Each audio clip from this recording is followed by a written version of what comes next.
Hello and welcome all. हम लोग discuss कर रहे हैं असिस्टेंट आर्किटेक्ट की। बेसिकली हमने इससे पहले दो वीडियो में डिस्कस करा था कुछ जो इनिशियल टॉपिक्स थे उसको। आज के इस वीडियो में एक बार ओवरव्यू देना चाहता हूं मैं कि किस तरह के क्वेश्चंस आते हैं बेसिकली असिस्टेंट आर्किटेक्ट में, और including all the subject in civil engineering. Civil engineering के मोस्टली क्वेश्चंस आते हैं, आर्किटेक्ट के भी होते हैं। तो हम आज से डिस्कस करेंगे, एक ओवरव्यू लेंगे बेसिकली कि किस तरह के क्वेश्चंस आते हैं, क्या अप्रोप्रिएट आंसर होना चाहिए। और जब हम थियरी डिस्कस कर रहे होंगे तब तो हम डिस्कस करेंगे ही प्रॉपरली कि हर एक टॉपिक से कैसे कैसे क्वेश्चंस बनते हैं। At that time also be showing कि इसमें से ये क्वेश्चन पूछे जाते हैं। तो आज का वीडियो करंटली मतलब कंप्लीटली क्वेश्चन पेपर में फोकस्ड है। वीडियो अगर अच्छा लग रहा होगा आप लोगों को तो प्लीज कमेंट सेक्शन में लिखिए। आप पूरी सीरीज चाहते हैं तो वो भी लिखिए। एक डेडिकेटेड व्हाट्सएप ग्रुप है इसी के लिए, आप व्हाट्सएप ग्रुप में ज्वाइन कर सकते हैं। लिंक मैं डिस्क्रिप्शन सेक्शन में दे दूंगा, वहां से आप व्हाट्सएप ग्रुप में ज्वाइन कीजिए। हमारा पूरा कोर्स भी है, कोर्स में भी ज्वाइन कर सकते हैं ताकि पूरी कंप्लीट वीडियो के लिए। तो चलिए वीडियो को स्टार्ट करते हैं। और ये पेपर जो है वो 2013-23 में हुआ था, डीडीए का है। डीडीए में असिस्टेंट आर्किटेक्ट का ही पेपर हुआ था, अप्रोक्सीमेट मेरे हिसाब से अगस्त के आसपास हुआ था। तो वो पेपर है, तो बहुत रिसेंट पेपर ही है, तो इससे आपको एक आइडिया मिल जाएगा कि किस तरह के क्वेश्चन आते हैं। तो चलिए देखते हैं कि क्वेश्चन को, बेसिकली सिविल इंजीनियरिंग वाले क्वेश्चन को। जैसे ये क्वेश्चन है कि what is the total consumption of water requirement per day for hostel building as per head. Per head कह रहा है मतलब पर इंसान के लिए कितनी रिक्वायरमेंट होती है हॉस्टल बिल्डिंग के लिए। तो देखो इसके लिए आईएस कोड कौन सा है। आईएस कोड है आईएस 1792, सॉरी 1172, 1172 और 1993 का है। 1993 का जो कि ये स्पेसिफाई करता है 1172 कि water requirement for various purpose कितना है। तो मैं आपको एक बार सभी का बता देता हूँ कि इस कोड में जो लिखा हुआ है, जनरल रेजिडेंशियल बिल्डिंग के लिए, डोमेस्टिक पर्पस के लिए जनरली 135 लीटर लीटर पर हेड पर डे जरूरत पड़ती है। मतलब एक इंसान के लिए डोमेस्टिक पर्पस के लिए पर घंटे 135 लीटर की जरूरत पड़ती है। ये होता है रिक्वायरमेंट। और अगर हम कॉमर्शियल इंस्टीट्यूशनल बिल्डिंग की बात करें तो स्कूल के लिए होता है 45। स्कूल के लिए 45 से 135 तक, स्कूल या कॉलेज के लिए 45 टू 135। ऑफिस के लिए 45 अगेन। रेस्टोरेंट के लिए 70। सिनेमाज हॉल के लिए होता है, जैसे सिनेमा हॉल हो गया, ऑडिटोरियम हो गया, सबके लिए 15। और होटल्स के लिए 180। कोई होटल है तो 180, मतलब पर हेड 180 लीटर। और हॉस्पिटल है अगर तो 340 एंड 350, सॉरी 450, 340 एंड 450, इस तरह का रिक्वायरमेंट होता है।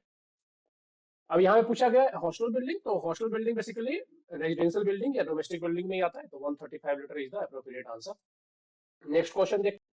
नेक्स्ट क्वेश्चन है which of the following is an example of sedimentary rock commonly used as building stone. तो रॉक बेसिकली तीन तरीके के होते हैं। इग्नियस रॉक जो कि 95% है हमारे अर्थ पे, दूसरा होता है सेडिमेंट्री रॉक, सेडिमेंट्री रॉक जो कि यहाँ पे दिया हुआ, तीसरा होता है metamorphic rock, metamorphic rock. Igneous rock 95% है, बाकी 5% में दोनों है। इग्नियस रॉक बोलते हैं जो डायरेक्टली वोल्केनो के मैग्मा से बनता है, जो ज्वालामुखी होता है उसके मैग्मा से, उसके लावा से बनता है। अर्थ के चाहे वो थोड़ा अंदर हो जैसे ग्रेनाइट है, अर्थ के बिल्कुल सरफेस पे हो जैसे बसाल्ट है, ट्रैप है, बिल्कुल अर्थ के सरफेस पे थोड़ा सा नीचे बनता है, उसको कहते हैं इग्नियस रॉक। तो इग्नियस रॉक के कॉमन एग्जांपल हो गए ग्रेनाइट, बसाल्ट, ट्रैप, ये सब। सेडिमेंट्री रॉक सेडिमेंटेशन से बनता है, मतलब layer by layer composition decomposition से, कि एक लेयर बना फिर दूसरा लेयर आया फिर तीसरा लेयर आया, ऐसे बनता है सेडिमेंट्री रॉक। जैसे कि हो गया लाइम स्टोन, सैंड स्टोन, ये सब कॉमन एग्जांपल है। मेटामॉर्फिक रॉक क्या होता है, इग्नियस रॉक या सेडिमेंट्री रॉक को जो बहुत लॉन्ग ड्यूरेशन तक टेम्परेचर एंड प्रेशर के बीच में रखा जाता है, जो कि अर्थ के नीचे होता है। जनरली टेम्परेचर भी होता है और प्रेशर भी होता है, उसके नीचे इसकी क्रिस्टल्स कन्वर्ट हो जाते हैं बहुत ही डेंस स्ट्रक्चर में, उसको बोलते हैं मेटामॉर्फिक रॉक। जैसे कि नीश हो गया, सिस्ट हो गया, मार्बल हो गया, ये सब कॉमन स्लेट हो गया, ये सब एग्जांपल है मेटामॉर्फिक रॉक के। तो यहाँ पे पूछा है सेडिमेंट्री रॉक पे, बसाल्ट तो पहले बात की इग्नियस रॉक है, स्लेट यहाँ पे मेटामॉर्फिक रॉक है। दो ही ऑप्शन बचते हैं, ऑब्सिडियन और सैंडस्टोन। सैंडस्टोन एक बहुत अच्छा वेदर रेजिस्टेंट रॉक भी है जिसको हम यूज करते हैं स्ट्रक्चर में, मतलब बिल्डिंग्स में, एज अ बिल्डिंग मटेरियल। तो यहाँ पे सैंडस्टोन आएगा, क्योंकि यहाँ पूछा है कि कौन सा ऐसा एग्जांपल है सेडिमेंट्री रॉक का जो कि कॉमनली यूज होता है बिल्डिंग स्टोन में। Sandstone because it's highly resistance to weather. Next question देखते हैं। नेक्स्ट क्वेश्चन है which of the following pollutants is primary responsible for the phenomena known as ozone hole. Ozone hole जो earth atmosphere के बीच में है, ozone layer, ozone layer में जो whole हो रहा है या हो रहा था, अब तो काफी कुछ फील हो गया है। तो उसके लिए कौन सा पोल्यूटेंट सबसे ज्यादा जिम्मेदार है? तो देखो, जनरल पोल्यूटेंट में क्या क्या आता है? सॉक्स आता है, मतलब सल्फर डाइऑक्साइड, ट्राइऑक्साइड, ये सब नॉक्स आता है, नाइट्रोजन डाइऑक्साइड, ट्राइऑक्साइड ऐसे, और कार्बन मोनोऑक्साइड आता है, सीओ। उसके बाद आता है जो मेन कम वॉक है, या फिर आप पेन भी ले सकते हैं, पेन हो गया। ये सब पॉल्यूटेंट्स हैं जो कि इन्वायरमेंट को पॉल्यूट करते हैं। बट ओजोन लेयर में जो मेन है, क्लोरोफ्लोरोकार्बन, CFC। और ये बेसिकली कहाँ से हीट होता है? रेफ्रिजरेटर एंड फ्रिज से। क्योंकि जो इसमें क्लोरीन अमाउंट होता है, क्लोरीन क्या करता है? चेन बनाता है। एक क्लोरीन का एटम चेन के थ्रू, मतलब चेन अपने आप से रिप्लिकेट करता रहता है और बहुत सारे O3, ओजोन लेयर को, O3 को डिप्लीट करता है, मतलब वो खत्म करता जाएगा। इसलिए बहुत हार्मफुल है। थोड़ा सा क्लोरीन मतलब चेन बना बना के बहुत सारे ओजोन को फिनिश कर देता है, इसलिए ओजोन लेयर खत्म होता है। CFC निकलता है कहाँ से? रेफ्रिजरेटर या फिर AC से। तो प्रोटोकॉल आया था एक साथ में, जो हमने 1980 के आसपास किया था, मॉन्ट्रियल प्रोटोकॉल है मेरे हिसाब से। उसमें क्या किया था कि CFC जो जितने भी आइटम्स है उसको HCFC से रिप्लेस करो, ताकि कम एमिशन हो सके CFC कंपाउंड का। तो आंसर आएगा इसमें CFC। CFC is the only pollutant which is highly responsible for the ozone layer depletion. आगे बढ़ते हैं, नेक्स्ट क्वेश्चन देखते हैं। नेक्स्ट क्वेश्चन है, as per IS code 875 minimum impose load on roof truss shall be how much? तो IS 875 की चार parts है बेसिकली। फर्स्ट पार्ट कहता है डेड लोड स्पेसिफाइड है, सेकंड पार्ट में लाइव लोड स्पेसिफाइड है जिसको इम्पोज लोड भी कहते हैं, थर्ड पार्ट में विंड लोड है, फोर्थ पार्ट में स्नो लोड है, और लोड इसके बाद का जो पार्ट है उसमें है लोड कॉम्बिनेशंस। तो हम यहाँ पे बात करें इम्पोज लोड की, मतलब पार्ट 2 रेफर करेंगे। पार्ट 2 में सभी के लिए लाइव लोड गिवन है। तो आप एक बार जब IS कोड जब रेफर करोगे तो आपको मिलेगा कि for any type of roof minimum load जितना होना चाहिए वो होना चाहिए 0.4 फॉर पिच रूफ जिसकी एंगल 10 डिग्री से ज्यादा हो, मतलब स्लोपिंग एंगल 10 डिग्री से ज्यादा हो। तो जनरली रूफ क्रॉस में क्या होता है? स्लोपिंग एंगल 10 डिग्री से ज्यादा होता है। तो 0.4 किलोमीटर पर मीटर स्क्वायर, ये आप IS कोड में देख सकते हैं। IS कोड में आप देखो, ये रहा आपका IS 875 पार्ट 2 1987 का है। और ये रहा टेबल टू में impose load on various type of roof लिखा हुआ है, ठीक है, क्लॉज नंबर 4.1। यहाँ पे आप देखोगे कि sloping roof with slope greater than 10 degrees, तो ट्रस सारे इसमें आते हैं। इसके अंतर्गत जो मिनिमम इम्पोज लोड है जो कि प्लान में मेजर होता है वो क्या है? Subjected to minimum of 0.4 kilometre per metre square. ये है IS कोड का वैल्यू। तो यही यहाँ पे वैल्यू आपको। तो IS कोड एक तो इंपॉर्टेंट हुआ कि सारे IS कोड की सारी वैल्यूज आपको रखनी है, पहली बात तो ये एक इंपॉर्टेंट पॉइंट यहाँ से निकलता है। नेक्स्ट चलते हैं अगले क्वेश्चन। अगला क्वेश्चन है, which type of brick is commonly used for load bearing structure? कौन से टाइप की ब्रिक को हम यूज करते हैं लोड बियरिंग स्ट्रक्चर के लिए? तो देखिए, perforated brick, hollow brick, solid brick और फ्लाई ब्रिक। मैं एक बार चारों को आपको पहले तो पिक्चर दिखाता हूँ। देखिए, परफोरेटेड ब्रिक क्या होता है? जिसमें परफोरेशन होते हैं, होल्स होते हैं बहुत सारे, ठीक है, जैसे यहाँ पे होल्स दिख रहा है, इसको बोलते हैं परफोरेटेड ब्रिक। ये है हॉलो ब्रिक, जिसमें बहुत सारे मतलब बड़े बड़े कैविटीज होते हैं। इसमें होल्स होंगे छोटे छोटे, इसमें होल्स होंगे बड़े बड़े। नेक्स्ट है फ्लाइस ब्रिक। फ्लाइस ब्रिक जानते हैं आप लोग कि मैक्सिमम अमाउंट इसमें फ्लाइस का होता है, क्ले इसमें बिल्कुल भी नहीं होता। सीमेंट और फ्लाइस का यूज करके बनाते हैं। और एक होता है सॉलिड ब्रिक जो कि कंप्लीटली सॉलिड का होता है। अब आपको मैं बताता हूँ एक एक का यूज। परफोरेटेड ब्रिक जिसमें छोटे छोटे होल्स होते हैं, इसका काम होता है इंसुलेशन के लिए, हाईली इंसुलेशन, जैसे साउंड इंसुलेशन करना है, हीट इंसुलेशन के लिए बनाना है, आपको बिल्डिंग बनाना है, तो परफोरेटेड ब्रिक का यूज करते हैं। और ये लाइट वेट भी हो जाता है। But hollow brick are highly light weight bricks, क्योंकि इसमें बहुत सारे बड़े बड़े होलो होते हैं, तो वेट बहुत हल्का होता है। स्ट्रक्चर को जो हमें सिर्फ लाइट वेट बनाना हो, लोड बेयरिंग से कोई काम नहीं है, तो इन दोनों में लोड बेयरिंग से कोई वर्क नहीं होता। इसका मेन यूज होता है इंसुलेशन में, इसका मेन यूज होता है लाइट वेट बनाने में। और fly ash brick nowadays are very much used. ये अगेन लोड बेयरिंग हो सकता है बट इतनी स्ट्रेंथ नहीं होती है, डिपेंड करता है आप किस ग्रेड का बनवा रहे हैं। आप फ्लाइस ब्रिक M30 भी बनवा सकते हैं, ऐसी कोई दिक्कत नहीं है, बहुत हाई स्ट्रेंथ का भी बनता है। बट फ्लाइस ब्रिक लोग जनरली यूज कर रहे हैं सस्टेनेबल प्रोडक्शन के लिए, बिकॉज इसमें क्ले का यूज नहीं हो रहा है, इसको बर्न करने की जरूरत नहीं पड़ती है, जो सस्ता पड़ता है एक तो, प्लस लाइट वेट भी होता है। वेट भी अगेन डिपेंड करता है, अगर आप हाई ग्रेड का बनवा रहे हैं तो वेट तो कम नहीं होगा। बट हाँ, ये है कि आप इसमें सब कुछ अचीव कर सकते हैं, since you are promoting waste material, तो सस्टेनेबल प्रोडक्शन को ही प्रमोट कर रहे हैं। बीच का बचता है सॉलिड ब्रिक, चाहे वो फ्लाइस का हो या क्ले का हो, जो कि कंप्लीटली लोड बेयरिंग के लिए यूज किया जाता है। आपने देखा होगा क्ले ब्रिक जो आता है वो सॉलिड ब्रिक के अंदर होता है। और जब भी हम लोड बेयरिंग स्ट्रक्चर की बात करेंगे और ब्रिक मतलब वॉल्स को अगर हम ये यूज करना है as a load bearing, in that case we need to use solid brick only, we cannot use hollow brick, we cannot use perforated brick. We can use flash brick but with constraint कि grade specified हो, M20 use कर रहे हैं, M25 use कर रहे हैं, M30 use कर रहे हैं। तो चलिए आगे बढ़ते हैं, नेक्स्ट क्वेश्चन देखते हैं। नेक्स्ट क्वेश्चन है, ये आपने ऑटो कैड अगर पढ़ा हो, ऑटो कैड पढ़ाई होगा आपने, तो उसमें एक्सप्लोड का क्या कमांड होता है? एक्सप्लोड कमांड क्या करता है? एक्सप्लोड कर देता है। जैसे चार लाइन को ज्वाइन किया करके आपने रेक्टेंगल बनाया, एक्सप्लोड कमांड क्या करेगा? एक्स कमांड इस सबको अलग अलग कर देगा, मतलब चार लाइन को अगेन सेपरेट कर देगा। ज्वाइन कमांड ज्वाइन करने के लिए होता है, एक्सप्लोड कमांड एक्सप्लोड करने के लिए होता है। स्केल कमांड क्या करता है कि सेम साइज की ऑब्जेक्ट को आपको इक्वली प्रोपोर्शन में पूरे स्ट्रक्चर को बढ़ाना है, तो स्केल कमांड करता है, जो कि फर्स्ट ऑप्शन है। ज्वाइन कमांड अगेन ज्वाइन करने के लिए, रिमूव डुप्लीकेट तो डुप्लीकेट कमांड होता है इसके लिए। और एक्सप्लोर क्या करता है? To break down complex object into individual components, ये एक्सप्लोर कमांड होता है। आगे बढ़ते हैं, नेक्स्ट क्वेश्चन कह रहा है which type of support are commonly located at one end of long bridges. कि लॉन्ग जो ब्रिज होते हैं उसमें कौन से टाइप का सपोर्ट लगाया जाता है? ठीक है, कौन से टाइप का सपोर्ट जनरली यूज किया जाता है? पिन सपोर्ट किसको बोलते हैं? जो हिंज सपोर्ट होता है, मतलब सिर्फ उसके ऊपर रखा होता है, आपको वर्टिकल रिएक्शन देखने को मिलेगा बट रोटेशन में कोई रेजिस्टेंस नहीं होता। रोलर सपोर्ट होता है एक तरफ और एक तरफ हिंज सपोर्ट, इसको बोलते हैं हिंज सपोर्ट। मतलब हिंज सपोर्ट अलाउ करता है रोटेशन को बट ट्रांसलेशन को अलाउ नहीं करता। रोलर सपोर्ट ट्रांसलेशन को अलाउ करता है, मतलब रोलर सपोर्ट में सिर्फ एक रिएक्शन होगा, वर्टिकल रिएक्शन। हिंज सपोर्ट में दो रिएक्शन होते हैं, हॉरिजॉन्टल एंड वर्टिकल, मतलब ये मूवमेंट अलाउ नहीं करता, रोटेशन अलाउ करता है।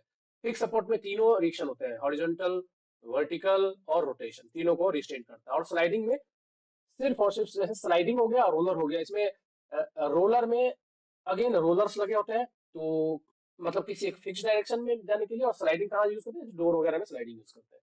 तो कह रहा है कि हमें ब्रिज में कौन सा लगाना चाहिए? ब्रिज में हम रोलर सपोर्ट ही लगाते हैं, फिक्स सपोर्ट नहीं लगाते, बिकॉज जो ट्रैफिक मूवमेंट होती है, तो ट्रैफिक मूवमेंट को अगर हम रिस्ट्रेन कर देंगे, ट्रैफिक मूवमेंट लॉन्गिट्यूडनल डायरेक्शन में लगाता है, मतलब हॉरिजॉन्टल डायरेक्शन में, अगर ब्रिज को हम फुल्ली कंस्ट्रेंट कर देंगे तो क्या हो जाएगा? ब्रेक हो जाएगा, जहाँ पे ज्वाइंट है वो ब्रेक हो जाएगा। तो हम जानबूझ के रोलर सपोर्ट या हिंज सपोर्ट लगाते हैं ताकि उस मूवमेंट को थोड़ा अलाउ कर सके और क्रैक डेवलप ना हो ज्वाइंट्स पे। Roller support are the support that are being used at the long bridges. आगे बढ़ते, कह रहा है कि नॉइज लेवल डेसिबल में हॉस्पिटल बिल्डिंग के लिए कितना एक्सेप्टेबल है।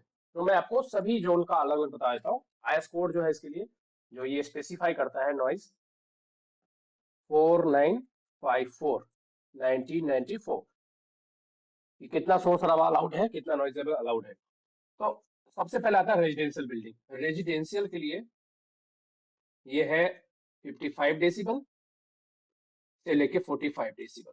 55 डेसिबल डे टाइम में अलाउड है और नाइट में 45 रेजिडेंशियल के लिए। कॉमर्शियल के लिए, अगर हम कॉमर्शियल के लिए देखें तो 65 डे टाइम के लिए और 55 नाइट टाइम के लिए। सिमिलरली इंडस्ट्रियल की बात करें तो इंडस्ट्रियल में 75 डे टाइम के लिए और 70 नाइट टाइम के लिए। और साइलेंस जोन, इसके अलावा जितने भी साइलेंस जोन आते हैं उसमें 50 डेसिबल दिन के लिए और 40 डेसिबल नाइट के लिए। तो hospital building generally silence zone में हम कंसिडर करते हैं, तो ये आएगा 50 टू 40। मतलब इसमें जो बेस्ट ऑप्शन मुझे दिख रहा है वो है ये ऑप्शन नंबर 1। नेक्स्ट आते हैं हम लोग, नेक्स्ट क्वेश्चन देखते हैं। What percentage of rural households have access to toilet according to census 2011? जो सेंसस 2011 में हुआ था उसके अकॉर्डिंग कितने परसेंट रूरल्स हैं जिनके पास टॉयलेट की एक्सेस है? तो ये आप सेंसस का डेटा देख सकते हैं। सेंसस डेटा में क्लियरली मेंशन है 30.7% ऐसे रूरल, मतलब जो ग्रामीण एरिया है, उन हाउस होल्ड्स हैं जिनके पास टॉयलेट का डायरेक्ट एक्सेस है, बाकी लोग ओपन डेफिकेशन में जाते हैं। नेक्स्ट क्वेश्चन देखते हैं। तो ये करंट अफेयर का बेसिकली ऐसे क्वेश्चंस है जो आते रहते हैं, ठीक है, करंट अफेयर के, क्योंकि 2011 के बाद का जो 21 में होना था उसका अभी तक डेटा आया नहीं अपने पास, तो 2021 के सेंसस से डेटा पूछ सकते हैं। नेक्स्ट क्वेश्चन है what is the concept of net zero energy in the building in India? Net zero energy का क्या मतलब है? तो कह रहा है कि नेट जीरो का मतलब कि अब जैसे कि आजकल आप देखते होंगे कि सोलर एनर्जी, सोलर पैनल लोग छत पे लगाते हैं, तो उससे क्या होता है? आप क्रिएट भी कर रहे हो, डायरेक्टली लाइन में ग्रिड में प्रोवाइड भी कर रहे हो और यूज भी कर रहे हैं। नेट जीरो का मतलब जितना आप यूज कर रहे हैं उतना ही आप रिन्यूएबल सोर्स है। रिन्यूएबल सोर्स मतलब जैसे सन हो गया, विंड हो गया, वाटर हो गया, ऐसे सोर्सेस है जो कि कंजम्पशन नहीं हो रहा किसी चीज का, किसी रिसोर्स का हम परमानेंट कंजम्पशन नहीं कर रहे हैं, उसको बोलते हैं नॉन रिन्यूएबल रिसोर्स यूज नहीं कर रहे हैं। तो रिन्यूएबल रिसोर्स को यूज करके जितना आप कंजम्पशन कर रहे हो उतना ही आप सप्लाई भी कर रहे हो, उसको बोलते हैं नेट जीरो। तो ऐसे पे जोड़ दिया जा रहा है ताकि नेट जीरो का मतलब डिपेंडेंसी खत्म हो जाएगी नॉन रिन्यूएबल रिसोर्सेज पे। नेट जीरो बोलते हैं building that uses equal the amount of renewable energy created on the site annually. मतलब जितना आप कंजम्पशन कर रहे हैं उतना ही आप क्रिएट भी कर रहे हैं, उतना आप जनरेट भी कर रहे हैं। आगे बढ़ते हैं। नेक्स्ट क्वेश्चन है compass. Compass surveying suitable where is the main consideration. Compass surveying क्या होता है, जहां पे हम कंपास से एंगल मेजरमेंट करते हैं, मतलब ऑब्जेक्ट की डिटेलिंग को ड्रॉ करने के लिए हम कंपास यूज करते हैं। कंपास क्या करता है, बेसिकली एंगल्स मेजर करता है, चाहे वो प्रिज्मेटिक कंपास हो या सर्वेयर कंपास हो, दोनों है। एक डब्ल्यूसीबी पे बेस्ड है, कोडेंटल बेरिंग पे बेस्ड है। तो कहता है कि कंपास सर्विंग कहाँ के सुटेबल है एंगल मेजरमेंट के लिए। एंगल मेजरमेंट के लिए हम थोड़ालाइट टोटल सेशन भी यूज करते हैं, बट कंपास सर्विंग कहाँ पे यूज है, जहाँ पे यूज मिलता है। क्या कह रहा है, पहला है the areas hidden from the public view, इससे कोई मतलब है नहीं इसका। दूसरा है एक्यूरेसी, तीसरा है हाइट, चौथा है suspected local attraction. Local attraction जहां पे होगा उसको हम यूज नहीं कर सकते, because compass are based on magnetic field, और मैग्नेटिक फील्ड मतलब जहां पे लोकल अट्रैक्शन है, आयरन है या कुछ ऐसा मेटेलिक कंपाउंड है, वहां पे आयरन मतलब मैग्नेट काम नहीं करेगा, तो ये तो है नहीं। तीसरा है हाइट, तो हाइट से भी इसका कुछ लेना देना नहीं है। मेन है इसका कहाँ पे सुटेबल है, जहां पे हमें एक्यूरेसी चाहिए। ठीक है, उतनी एक्यूरेसी भी उतना सही आंसर नहीं है, बट हाँ ये है कि इस सब में ऑप्शन में से मेरे को सबसे अच्छा ऑप्शन यही लग रहा है, मुझे भी यही लग रहा है, और यही होना भी चाहिए। तो इसके अलावा और कोई ऑप्शन ऐसा नहीं है जो इसके लिए सुटेबल है। तो एक्यूरेसी, हाँ एक्यूरेसी बिल्कुल मिलती है। आप प्रिज्मेटिक कंपास यूज करेंगे तो डब्ल्यूसीबी में आपको रीडिंग मिलेगी। और प्रिसाइज एक्यूरेसी चाहिए तो आप थोड़ा यूज करेंगे या फिर टोटलाइजेशन यूज करेंगे एंगल मेजरमेंट के लिए। आगे बढ़ते हैं। ये क्वेश्चन कह रहा है कि which of the following pollutant is a greenhouse gas that contributes to global warming. जैसा हमने इससे पहले का क्वेश्चन डिस्कस करा था कि कौन सा पॉल्यूटेंट है जो कि ओजोन लेयर को डिप्लीट कर रहा है, वो था क्लोरोफ्लोरोकार्बन। यहाँ पे है green house gas. Green house मतलब जिससे अर्थ का टेम्परेचर बढ़ रहा है, अर्थ के इन्वायरमेंट का टेम्परेचर, ओवरऑल टेम्परेचर बढ़ रहा है, उसको बोलते हैं ग्लोबल वार्मिंग। ग्लोबली वार्म हो रहा है, टेम्परेचर बढ़ रहा है। और इसका सबसे मेन गैस, वैसे तो सारे रिस्पॉन्सिबल है इसके लिए, जितने भी है, carbon monoxide, methane gas, ozone, ये सब है रिस्पॉन्सिबल, बट जो मेन कंट्रीब्यूटर है वो है कार्बन डाइऑक्साइड, CO2। अब कह रहा है कि इनमें से कौन सा है, तो अगर मैं आपको टोटल लिस्ट दिखाऊं तो मैं लिस्ट एक बार दिखाता हूँ पहले। तो देखिए, मेन जो सोर्स है इसमें, सबसे बड़ा जो सोर्स होता है ग्रीन हाउस गैस का, वो होता है कार्बन डाइऑक्साइड, जिसका परसेंटेज है अबाउट 76%। CO2 का कंट्रीब्यूशन जो है ग्लोबल वार्मिंग में वो है 76%।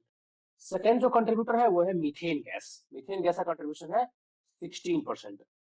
थर्ड जो आता है वो आता है N2O, मतलब निट्रस ऑक्साइड। तो निट्रस ऑक्साइड N2O, इसका परसेंटेज है 6%, और फ्लोरिनेटेड गैस का परसेंटेज होता है 2%। सबसे बड़ा कंट्रीब्यूटर यहाँ पे है CO2, सेकंड पे आता है मीथेन, तीसरे पे आता है निट्रस ऑक्साइड। आते हैं अब क्वेश्चन पे। अब इसमें से हम ऑप्शन देखते हैं, कह रहे हैं कि इसमें से कौन सा है जो कि कंट्रीब्यूट करता है ग्लोबल वार्मिंग को।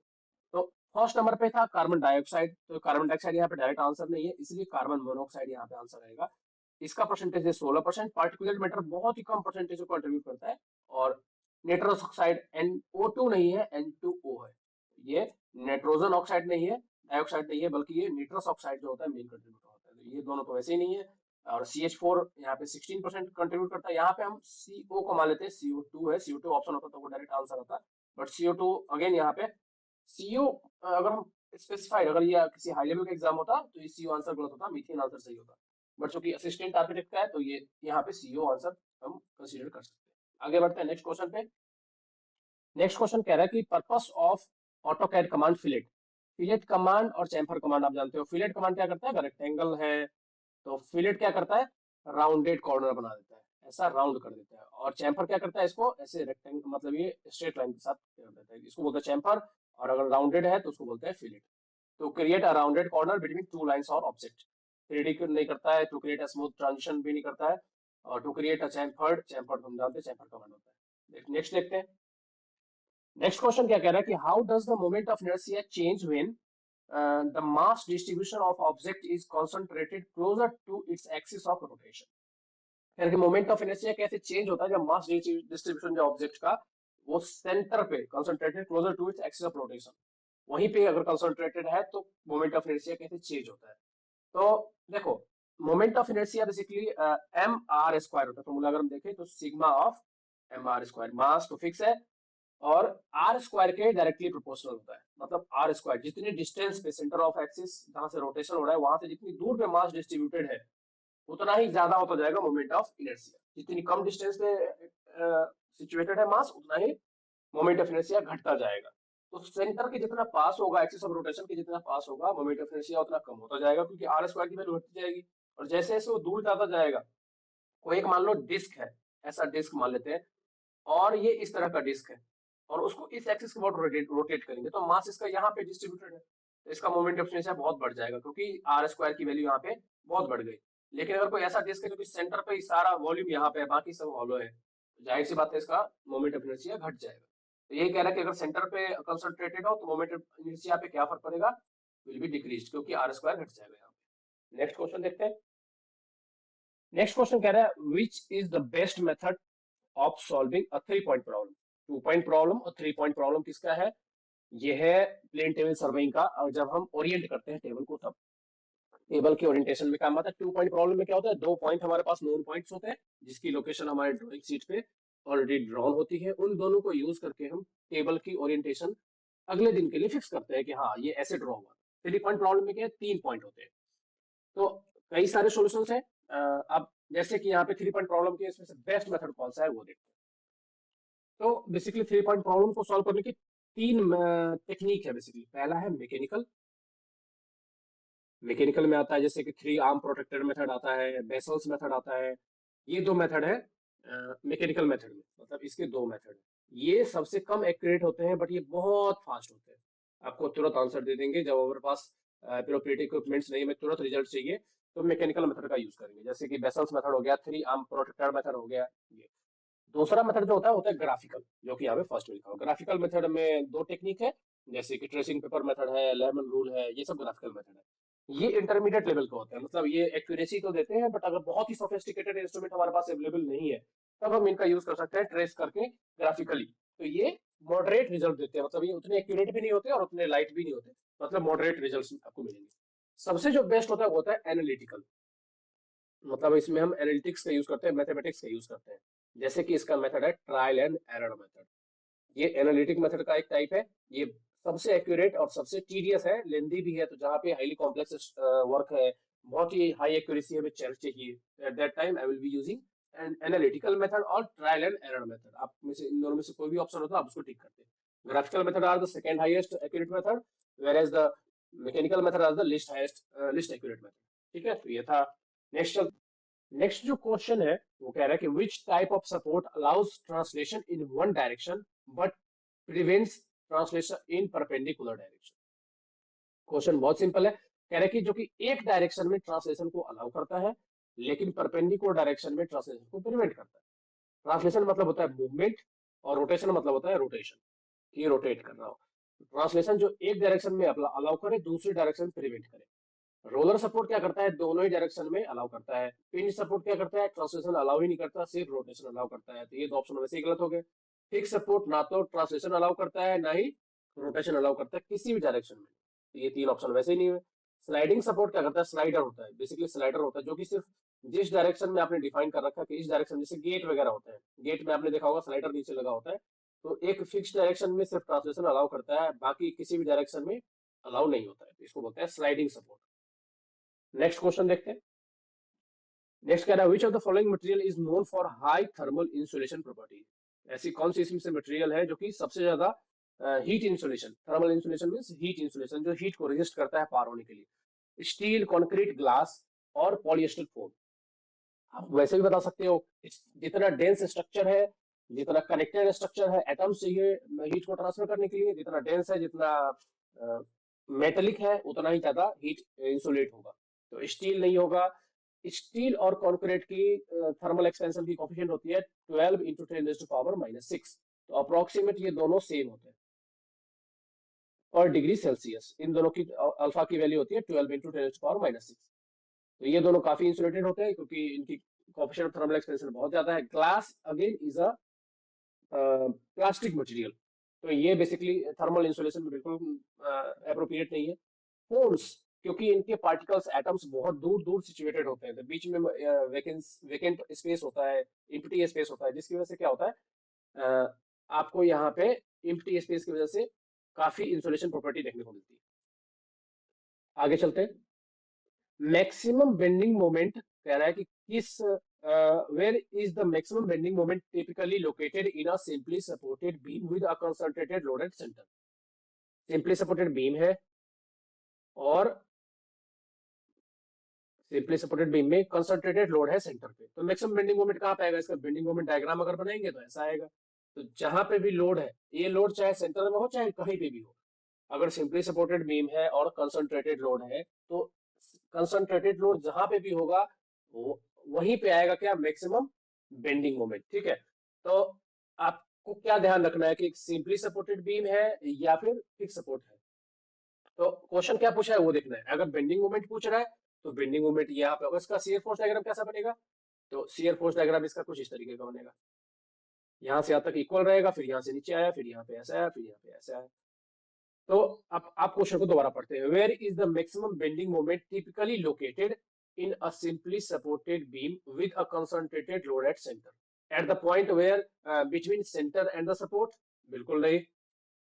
Eight the centre of the beam, yes, मेरे हिसाब से इसका ये ऑप्शन गलत है, क्योंकि मैक्सिमम बेंडिंग मोमेंट सिर्फ और सिर्फ वहीं पे आएगा सिंपली सपोर्टेड बीम में जहां पे लोड सिचुएटेड है। ये ऑप्शन इसका गलत है। ये ऑप्शन आएगा इसका eight the centre of the beam, मतलब जहां पे लोड है वहीं पे। चूंकि लोड यहाँ पे सेंटर पे दिया हुआ है तो बेंडिंग मोमेंट डायग्राम इसका ऐसे बनेगा।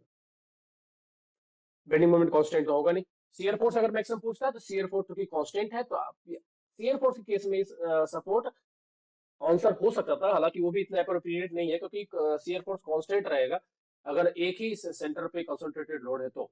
ठीक है, बस फर्क कितना रहेगा कि लेफ्ट साइड में पॉजिटिव है तो राइट साइड में नेगेटिव रहेगा, बस, और कोई फर्क नहीं पड़ेगा। बाकी हर जगह कांस्टेंट शियर फोर्स रहेगा। नेक्स्ट क्वेश्चन देखते हैं, तो आंसर आएगा at the centre of the beam, याद रखिए। नेक्स्ट क्वेश्चन कह रहा है what shall be the minimum width of footpath for residential या mixed use areas. Minimum width कितना होता है फुटपाथ का? 1.8 मीटर। ये अगेन वैल्यू है, याद कर लीजिए इसको। कह रहा है which type of which of the following process in a sewage treatment is responsible for the removal of nitrogen and phosphorus compound।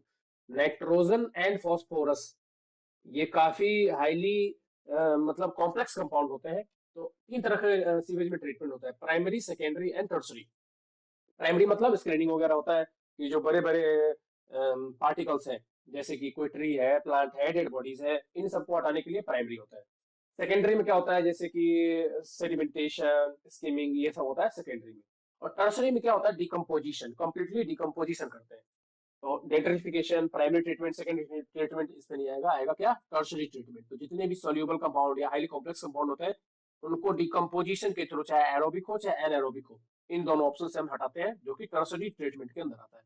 आगे नेक्स्ट क्वेश्चन कह रहा है कि the proportion of the distance on map to the corresponding distance on ground. तो map का क्या definition होता है? स्केल इज इक्वल टू, अगर हम स्केल इज इक्वल टू बात करें तो स्केल इज इक्वल टू होता है map distance upon ground distance. ये फॉर्मूला होता है map distance upon ground distance, ये होता है स्केल। कह रहा है कि the proportion of the distance on the map to the corresponding distance on the ground, इसको क्या कहते हैं? लीनियर स्केल क्या होता है? जितना ग्राउंड पे है उतना ही मैप पे भी है।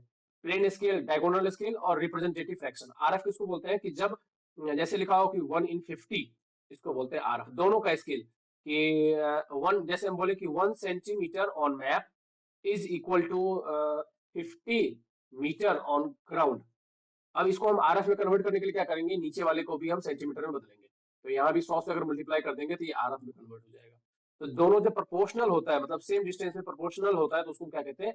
RF, representative fraction.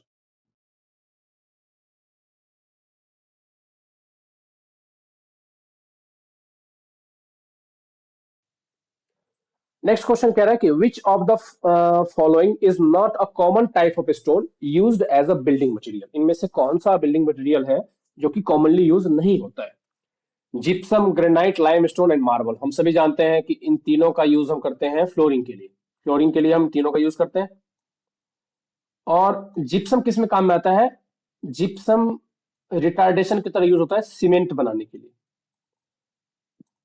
जिप्सम भी अगेन एक सेडिमेंट्री रॉक ही है, but granite, limestone and marble, इनका यूज हम किस में करते हैं? फ्लोरिंग में, रूफ कवरिंग में। But commonly not type of stone use for building materials, तो वो आएगा gypsum. Gypsum is also stone, sedimentary rock है, बट इसका हम यूज करते हैं सीमेंट में बनाने के लिए, रिटार्डर के लिए। आगे बढ़ते हैं। Which type of line is commonly use for dimension line in technical drawings. तो ये ड्राइंग का थोड़ा क्वेश्चन है, बट हमने सिविल इंजीनियरिंग में भी हम पढ़ते हैं टेक्निकल ड्राइंग में कौन से टाइप का लाइन हम यूज करते हैं डायमेंशन लाइन की तरह। तो हिडन लाइन हम दिखाते हैं हिडन ऑब्जेक्ट्स के लिए, ऑब्जेक्ट लाइन ऑब्जेक्ट को रिप्रेजेंट करने, सेंटर लाइन पूरी ड्राइंग को सेंटरली डिवाइड करने के लिए, और एक्सटेंशन लाइन किसके लिए होता है, डायमेंशंस के लिए। एक्सटेंशन लाइन जो कि मान लो यहाँ पे ऐसे ऑब्जेक्ट फिनिश हो रहा है, तो यहाँ पे हम ऐसे डायमेंशंस दिखाने के लिए यूज करते हैं।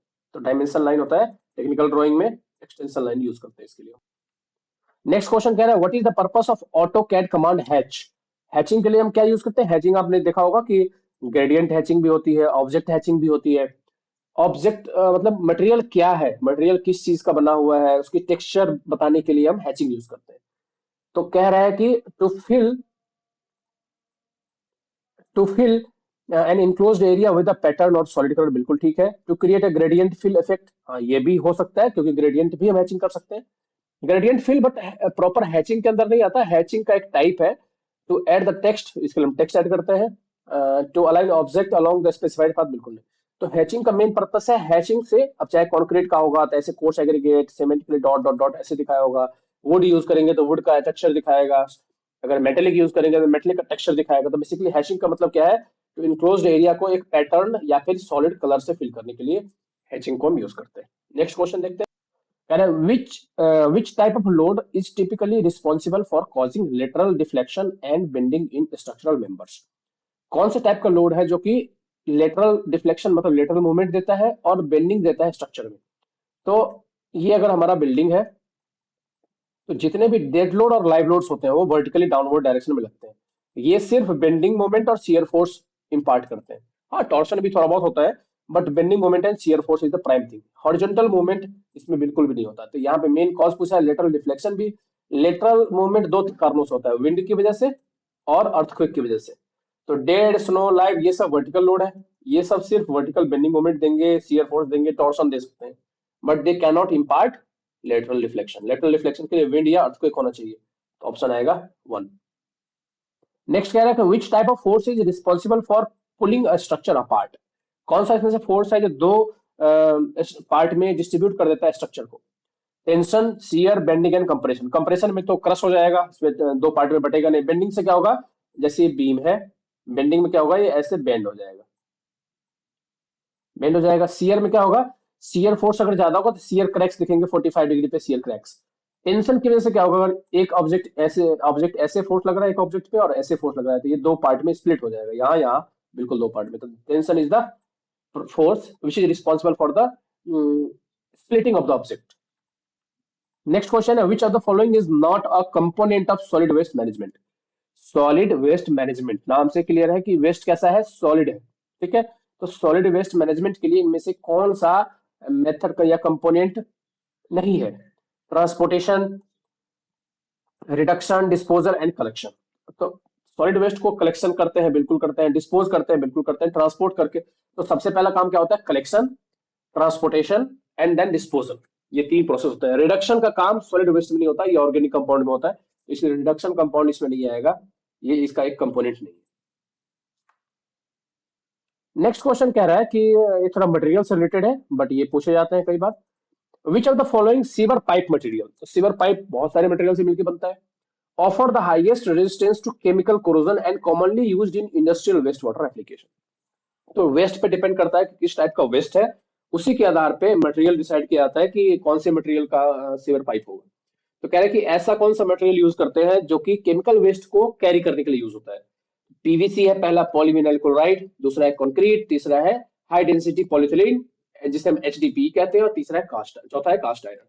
कास्ट आयरन जनरली ऐसे जगह पे यूज करते हैं जैसे कि जहां से वाटर सप्लाई हम ट्रांसपोर्ट कर रहे होते हैं, हालांकि इसमें भी कोरोजन होता है, तो कास्ट आयरन कोरोजन कम होता है बट कास्ट आयरन का यूज हम वहां पे करते हैं। कॉन्क्रीट नॉर्मल सीवेज अगर है जहाँ पे कोरोजन मतलब कोई ऐसा केमिकल नहीं है जिसको जो कि कोरोड करेगा तो हम कॉन्क्रीट यूज करते हैं।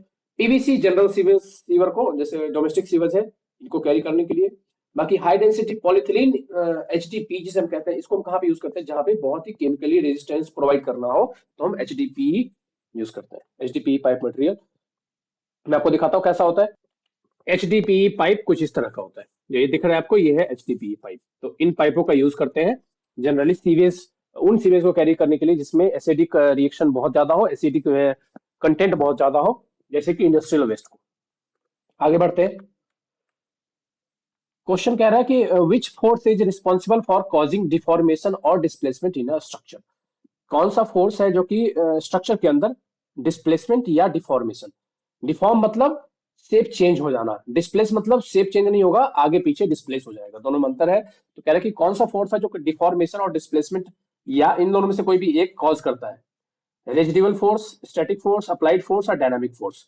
तो डायनामिक फोर्स क्या हो गया कि ऐसा फोर्स जो लग रहा है और कॉज भी कर रहा है, मतलब उसमें मोशन कॉज कर रहा है। अब स्टैटिक फोर्स कौन सा हो गया, जैसे डेड लोड हो गया, लाइव लोड हो गया, सब स्टैटिक फोर्स के अंदर है। रेजिडुअल फोर्स कि जो फोर्स बच गया स्ट्रक्चर में, फोर्स हमने लगाया और हटा दिया, अभी भी उसके अंदर फोर्स बचा हुआ है। जैसे कि ये होता है बेसिकली उसके अंदर, जैसे आपने स्प्रिंग रखा है, या स्प्रिंग के अंदर तो नहीं, बट अगर आपने स्ट्रेन एनर्जी अप्लाई किया और स्ट्रेन एनर्जी को स्टोर रह गया, उसको बोलते हैं रेजिडुअल फोर्स। जो कि हमने यील्ड स्ट्रेंथ के आगे भी अप्लाई किया फोर्स, तो रेजिडुअल फोर्स वहां पे रह जाता है। तो डायरेक्टली अप्लाइड फोर्स जहां पे हम अप्लाई करते हैं, तो चाहे वो टॉर्शन अप्लाई करें, शियर फोर्स अप्लाई करें, या डायरेक्ट एक्सियल फोर्स अप्लाई करें, इन सभी केस में डिफॉर्मेशन डिस्प्लेसमेंट होता है, जिसे हम कहते हैं अप्लाइड फोर्स। आगे बढ़ते हैं। अगेन ये वेरी वेरी इंपॉर्टेंट क्वेश्चन है। Minimum size of street sewer in a flat terrain, flat terrain mean जहां पे स्लोप 3 डिग्री से कम हो। तो मिनिमम साइज कितना होता है स्ट्रीट सीवर का, 200 mm। ये अगेन वैल्यू फिक्स्ड है, ये आपको याद कर लेनी है, इसमें कुछ रॉकेट साइंस नहीं है, इसको याद ही करनी है आपको। नेक्स्ट क्वेश्चन कह रहा है, which of the following method of solid waste management involve the conversion of organic waste into nutrient rich soil amendment through biological decomposition. हम ये वैसे भी करते आ रहे हैं। कहता है कि ऐसा कौन सा सॉलिड वेस्ट मैनेजमेंट का मेथड है जिसमें हम ऑर्गेनिक वेस्ट को, इनऑर्गेनिक की बात नहीं कर रहे, हम ऑर्गेनिक वेस्ट कर रहे हैं, जिसको कि हम न्यूट्रिएंट रिच सॉइल में हम कन्वर्ट करते हैं, जैसे गोबर वगैरह है, तो गोबर है, या फिर कोई फूड वेस्ट है, इन सब चीजों को हम अगर न्यूट्रिएंट रिच में कन्वर्ट कर देते हैं, मतलब एक फर्टिलाइजर की तरह, और फिर हम यूज करते हैं। बट इसमें हम टेक्निक कौन सा यूज करते हैं, बायोलॉजिकल डिकम्पोजिशन। तो लैंड फिलिंग में क्या होता है, वेस्ट को लाके सीधा डाल दो। इंसिनेशन में क्या होता है, हम जलाते हैं। पैरोलाइसिस हो गया एक अनदर मेथड, और लास्ट मेथड है कंपोस्टिंग। तो कंपोस्टिंग जैसे कि हमने गोबर को स्टैक किया बहुत दिनों तक, कंपोस्ट तैयार किया उसका, चाहे वो अर्थ के अंदर, दो मेथड है, इंदौर मेथड है, मद्रास मेथड है। इसके अंदर हम क्या करते हैं, कंपोस्ट तैयार करते हैं अर्थ के अंदर, उसको मतलब ढक के अर्थ के नीचे हम पूरा पैक करके इसको हम कंपोस्टिंग में कन्वर्ट करते हैं, then we can use those in organic waste for the fertiliser, fertiliser की तरह हम यूज करते हैं, उसको बोलते हैं कंपोस्टिंग मेथड। बॉम्बे मेथड है, इंदौर मेथड है, मद्रास मेथड है, ये इसकी पॉपुलर मेथड्स है। आगे बढ़ते हैं नेक्स्ट क्वेश्चन पे। कह रहा है contour line crossing ridge line. Contour line क्या होता है, कंटूर लाइन होता है इक्वल एलिवेशन को जो लाइन ज्वाइन करे। इक्वल एलिवेशन मीन्स कि अगर हम हाइट देखें, तो हाइट बाइस, जैसे 100 मीटर हाइट की एक लाइन है, तो जहां जहां भी 100 मीटर मुझे मिल रहा है, इन लाइनों को मैं, इन पॉइंट्सों को मैं अगर ज्वाइन करूंगा, तो इसको बोलते हैं contour line. But contour line में सभी की एलिवेशन सेम होती है। दूसरी कंटूर लाइन बनेगी यहाँ पे, इसकी एलिवेशन मान लेते हैं कि 110 मीटर है, तो ये कहलाता है कंटूर लाइन। तो एक लाइन में एलिवेशन हमेशा सेम होता है। Contour line crossing the ridge line, क्या कह रहा है कि क्रॉस क्या कर रहा है, cross ridge line. Ridge line क्या होता है, टॉप मोस्ट लाइन। इसके नीचे मतलब ये जो पहाड़ी है, इसके नीचे ऐसे ऐसे, इसके नीचे कम एलिवेशन है, इधर भी कम एलिवेशन है, और ये बेसिकली बीच से एक रिज लाइन जाती है जो कि सबसे टॉप मोस्ट एलिवेशन पे होती है। तो कह रहा है कि कंटूर लाइन जो कि क्रॉस कर रहा है, और रिज लाइन को कितने डिग्री पे क्रॉस करती है, तो ये 90 डिग्री पे क्रॉस करती है। रिज लाइन को कंटूर लाइन कहाँ पे क्रॉस करती है, 90 डिग्री पे बिल्कुल। तो ये जैसे कंटूर लाइन है, तो बीच से यहाँ पे रिज लाइन जा रहा होगा, यहाँ पे रिज लाइन जा रहा होगा। अभी तो आएगा कि रिज से इधर भी 80 है, तो इधर भी 80 है, इधर भी 70 है, तो इधर भी 70 है, तभी तो बीच में हाईएस्ट पॉइंट मिलेगा हमें। तो ये 70 ऐसे ज्वाइन करेगा, ऐसे ज्वाइन करेगा। तो ये हो गया 90 डिग्री पे, ये दोनों मर्ज करते हैं, 90 डिग्री पे क्रॉस करते हैं। नेक्स्ट क्वेश्चन पे को देखते हैं। नेक्स्ट क्वेश्चन कह रहा है कि एक सेकंड। नेक्स्ट क्वेश्चन कह रहा है, which of the following organisations in India is responsible for formulating and implementing harmonised guidelines and standard for universal accessibility. Universal universal accessibility या स्पेसिफिकेशंस हो गया, ये सब काम किसका है, BIS का, ब्यूरो ऑफ इंडियन स्टैंडर्ड्स का। वो क्या करती है, स्पेसिफिकेशन बिल्ड करती है डिजाइनर के लिए, स्पेशली सिविल इंजीनियर्स के लिए, सिविल डिजाइनर के लिए, कि कितनी स्पेसिफिकेशंस होनी चाहिए मतलब ये चीज कितनी लेंथ की होनी चाहिए, लोड कितना होना चाहिए, मिनिमम कितना, मैक्सिमम, पानी के अंदर कितना क्लोरीन होना चाहिए, कितना फ्लोराइड होना चाहिए, कितना सल्फर होना चाहिए, ये सब स्पेसिफाई करना किसका काम है? बीआईएस का, ब्यूरो ऑफ इंडियन स्टैंडर्ड, जिसका हेडक्वार्टर नई दिल्ली में, मानक भवन में। इसके कोड्स होते हैं, जैसे हम बात कर रहे हैं आईएस कोड, तो ये सब कौन पब्लिश करता है? Bureau of Indian standard. तो ये था कुछ सिविल इंजीनियरिंग के क्वेश्चंस। इसके बाद जो जितने क्वेश्चंस हैं वो रीजनिंग एप्टीट्यूड के क्वेश्चंस हैं। तो मैंने ऑलमोस्ट जितने भी सिविल इंजीनियरिंग के क्वेश्चंस थे मैंने सब एक बार कवर करवा दिया आपको। इससे आपको आइडिया मिल गया होगा कि किस तरह के क्वेश्चंस आते हैं, किस लेवल के आते हैं। लेवल्स बहुत बेसिक होते हैं, बहुत बेसिक बेसिक आपको जानकारी चाहिए। I will be covering all theory portion, जिससे आप ये सारे क्वेश्चंस बहुत आसानी से कर पाएंगे। मैं आपको प्रैक्टिस भी करवाऊंगा क्वेश्चंस की, जैसे जैसे हम थियरी पढ़ रहे होंगे उसके साथ साथ में क्वेश्चंस भी डिफरेंट डिफरेंट एग्जाम्स में जो आए हुए हैं वो भी करवाऊंगा स्पेशली, और जो बिहार में आए हुए हैं वो भी मैं आपको साथ में कवर करवाऊंगा। तो वो भी हम देखते हुए चलेंगे। तो वीडियो अच्छा लगा हो तो कमेंट सेक्शन में लिखिए, और ग्रुप को ज्वाइन कीजिए ताकि आपको रेगुलर अपडेट्स मिलते रहे। हमारा फुल कोर्स भी लॉन्च हो रहा है, तो आप कोर्स ज्वाइन कर सकते हैं अगर आपको फुल कोर्स में इंटरेस्टेड है। तो फुल कोर्स ज्वाइन कीजिए ताकि आप अच्छी तरह से, मैं आपको मटेरियल भी प्रोवाइड करवाऊंगा, प्लस आपको वन टू वन सपोर्ट भी किया जाएगा कि जो भी आपके डाउट्स हैं, जहाँ पे आपको दिक्कत आ रही है, फुल स्टडी मटेरियल भी मिलेगा और फुल सपोर्ट भी मिलेगा। तो थैंक यू ऑल, मिलते हैं नेक्स्ट वीडियो में। Thank you.